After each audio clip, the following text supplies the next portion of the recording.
അപ്പോൾ ഇന്നത്തെ വീഡിയോയിലൂടെ ഞാൻ പറയാൻ പോകുന്നത് ഇപ്പോൾ ചെറിയ കുഞ്ഞുങ്ങളെ അവരെ എങ്ങനെ പഠനത്തിലേക്ക് കൊണ്ടുവരാം എന്നതിനെ കുറിച്ചിട്ടുള്ളതാണ്.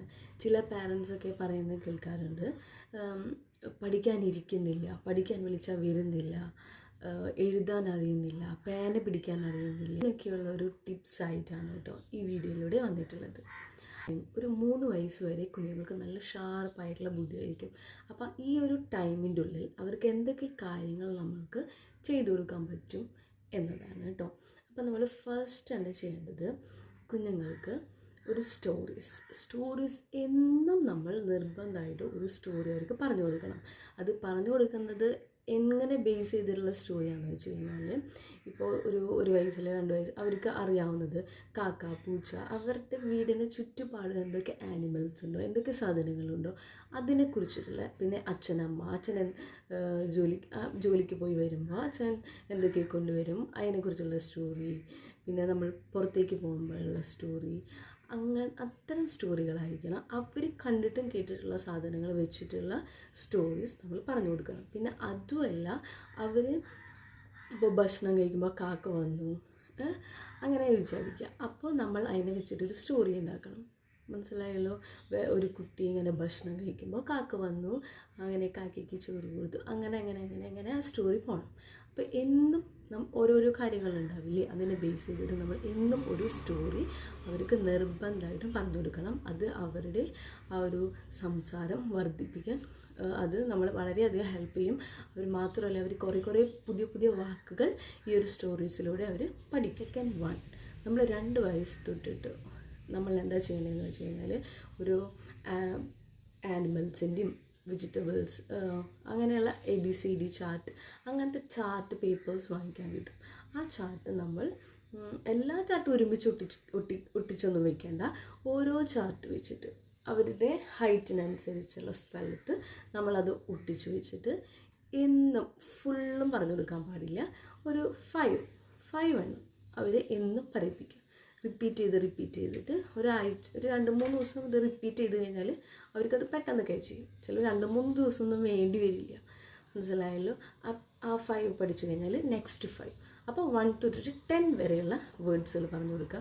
പിന്നെ 5 അങ്ങനെ കൂട്ടിക്കൊള്ളാൻ ഒരു ചാർട്ട് കംപ്ലീറ്റ് അവരെ കൊണ്ട് പറയിപ്പിക്കുക. അത് കഴിഞ്ഞ് കഴിഞ്ഞാൽ ആ ചാർട്ട് മാറ്റരുത്, ദെൻ നെക്സ്റ്റ് ചാർട്ട് എടുക്കുക. എന്നിട്ട് ആ ചാർട്ട് പഠിക്കുന്നതിനോടൊപ്പം ഇതും ഒന്ന് ഫോളോ അപ്പ് ചെയ്ത് പോകാം. മനസ്സിലായല്ലോ? അപ്പോൾ ചാർട്ട് ഭയങ്കര ഇമ്പോർട്ടൻ്റ് ആയിട്ടുള്ള ഒന്നാണ്. അതിലൂടെ അവർക്ക് പുതിയ വാക്കുകൾ പഠിക്കാൻ പറ്റും, സംസാരം ശരിയാക്കാൻ പറ്റും. ദെൻ തേർഡ് 1 നമ്മൾ എന്താ ചെയ്യേണ്ടതെന്ന് വെച്ച് കഴിഞ്ഞാൽ, അവർക്ക് ഒരു 2 വയസ്സ് തൊട്ട് അവർക്ക് ക്രയോൺസ്, ബുക്സ് അതൊക്കെ നമുക്ക് ഗിഫ്റ്റ് ചെയ്യാം. മനസ്സിലായല്ലോ? അപ്പോൾ അത് അവർക്ക് എഴുതാനോ ഒന്നും അറിയില്ല എങ്കിൽ കൂടി, പക്ഷേ അവർക്ക് അത് എഴുതാനോ വായിക്കാനോ ഒന്നും അറിയില്ല. പക്ഷേ നമ്മൾ എന്താ ചെയ്യേണ്ടതെന്ന് വെച്ച് കഴിഞ്ഞാൽ, അവർക്കത് കൊടുക്കാം.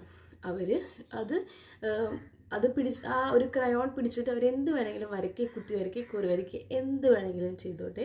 ഇത് എന്തിനാണ് ഇങ്ങനെ പറയുന്നതെന്ന് വെച്ച് കഴിഞ്ഞാൽ, മിക്ക ടീച്ചർമാരുടെ കംപ്ലൈൻ്റാണ് പേന ശരിക്ക് പിടിക്കാൻ അറിയുന്നില്ല.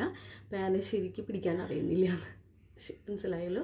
അപ്പോൾ അവരിനി ഒരു LKGയിലേക്ക് പോകുമ്പോൾ ആ ഒരു പ്രോബ്ലം ഇല്ലാണ്ടിരിക്കാനായിട്ടാണ് അവർക്ക് ചെറുപ്പത്തിലെ ഇത്തരം ചില കുട്ടികളുണ്ട്, LKGയിൽ എത്തിയപ്പോഴായിരിക്കും പേന ആദ്യം പിടിക്കേണ്ടാവുക. അവർക്ക് പിടിക്കാൻ അറിയില്ല. അപ്പോൾ അത് പേന പിടിച്ച് ശരിയായിട്ട് അക്ഷരങ്ങൾ ശരിയായിട്ട് വരുമ്പോഴേക്കും കുറേ സമയം കഴിഞ്ഞു പോയിട്ടുണ്ടാവും. അപ്പോൾ സ്കൂളിലത്തെ കറക്റ്റ് ഫോളോ അപ്പ് ചെയ്യാൻ പറ്റില്ല. അപ്പോൾ ഇതൊക്കെ ആദ്യമേ അവരെ ട്രെയിൻ ചെയ്യിപ്പിച്ചു കഴിഞ്ഞാൽ അത് അവർക്ക് പഠിക്കാനും എഴുതാനൊക്കെ ഭയങ്കര ഈസി ആയിരിക്കും. അപ്പോൾ തേർഡ് 1 ഞാൻ പറയുന്നത്, അവർക്ക് നിർബന്ധമായിട്ടും ക്രയോൺസ്, ബുക്സ് അതൊക്കെ നമുക്ക് ചെറുപ്പത്തിൽ തന്നെ അവർക്ക് ഗിഫ്റ്റായിട്ട് കൊടുക്കാം.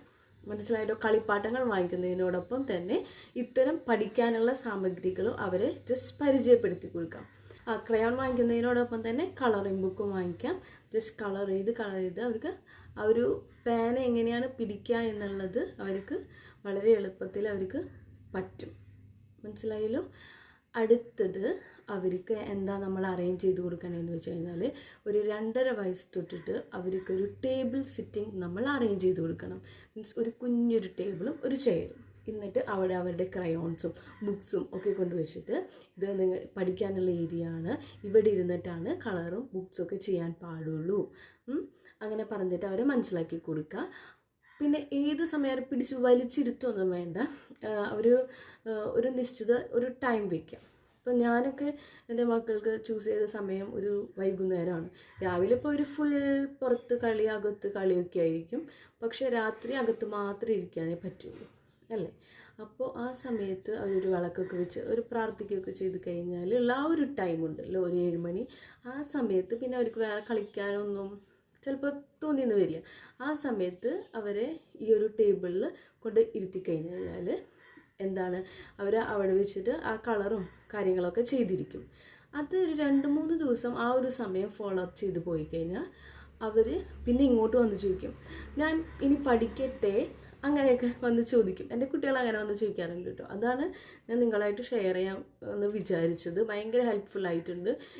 വേദു വന്നിട്ട് പറയും, അമ്മ ഞാനിനി പഠിക്കാൻ പോവാം, ഞാൻ കുറച്ച് നേരം പഠിക്കട്ടെ, അങ്ങനെയൊക്കെ പറയാറുണ്ട്. അപ്പോൾ അതൊക്കെ അവർക്ക് ഇനി വലിയ LKG UKG എത്തുമ്പോൾ അവർക്കത് ഒരു പുതുമയായിട്ടുള്ളൊരു കാര്യമായിട്ട് അവർക്ക് തോന്നില്ല. അവർ ഫോളോ അപ്പ് ചെയ്തിട്ടുള്ള കാര്യങ്ങളാണ് അവരത് ചെയ്യുന്നത്, മനസ്സിലായല്ലോ. അപ്പോൾ അവർക്കത് ഭയങ്കര ഈസി ആയിരിക്കും. ഫസ്റ്റ് ബേബിയുള്ള പാരൻസ് ഉണ്ടാവുമല്ലോ, അവരാണ് ഇത് കൂടുതൽ ശ്രദ്ധിക്കേണ്ടത്. ഇവരുടെ ഒരു ടേബിൾ സെറ്റിങ്ങും ബുക്സും കാര്യങ്ങളൊക്കെ ക്രയോൺസൊക്കെ വാങ്ങിക്കൊടുക്കേണ്ടത് കൂടുതൽ ശ്രദ്ധിക്കേണ്ടത് ഫസ്റ്റ് ബേബി ഉള്ള പാരൻസ് ആയിരിക്കും. കാരണം എന്താണെന്ന് വെച്ചാൽ നമ്മളുടെ വീട്ടിൽ വേറെ കുട്ടികളില്ല, ഒന്നുമില്ല. അപ്പോൾ ഇവർക്കാണ് നമ്മൾ കറക്റ്റായിട്ട് ഈ സമയത്ത് ക്രയോൺ വാങ്ങിക്കൊടുക്കണം, ചാർട്ട്, അങ്ങനത്തെ കാര്യങ്ങളൊക്കെ ചെയ്തു കൊടുക്കാൻ പറയുന്നത്. എന്താണെന്ന് വെച്ചാൽ ഫസ്റ്റ് ബേബിയുടെ വീട്ടിൽ ഇപ്പോൾ ഈ സംഭവങ്ങളൊന്നും ഉണ്ടാവില്ല, അത് നമ്മൾ വാങ്ങിക്കൊടുക്കുക തന്നെ വേണം, എന്നാലാണ് അവർക്കത് കിട്ടുള്ളൂ. പക്ഷേ സെക്കൻഡ് ബേബീസൊക്കെയുള്ള പാരൻസ് ഇതിനെക്കുറിച്ച് അത്രയധികം ടെൻഷൻ ആവേണ്ട കാര്യമില്ല. എന്താണെന്ന് വെച്ചാൽ മൂത്ത കുട്ടി പഠിക്കുന്ന സാധനങ്ങളുണ്ടല്ലോ, ബുക്സ്, ക്രയോൺസ് ഒക്കെ നമ്മളുടെ വീട്ടിലുണ്ടാവും. അപ്പോൾ താഴെയുള്ള കുട്ടി അതൊക്കെ വെച്ചിട്ട് അവർ ചെയ്യുന്നത് കോപ്പി ചെയ്യാറ്. ഫസ്റ്റ് ബേബിയുള്ള കുട്ടികളുടെ പാരൻസാണ് ഈ കാര്യം കൂടുതൽ ശ്രദ്ധിക്കേണ്ടത്. ഓക്കെ, അപ്പോൾ എനിക്ക് എൻ്റെ 2 കുട്ടികൾക്കും വർക്കായിട്ടുള്ള കാര്യമാണ് കേട്ടോ ഞാൻ നിങ്ങളായിട്ട് ഷെയർ ചെയ്തിട്ടുള്ളത്. അപ്പോൾ ഇനിയും ഇതുപോലെയുള്ള വീഡിയോകൾ വേണമെന്നുണ്ടെങ്കിൽ ലൈക്ക് ചെയ്യുക, ഷെയർ ചെയ്യുക, കമൻറ്റ് ചെയ്യുക കേട്ടോ. Thank you, by.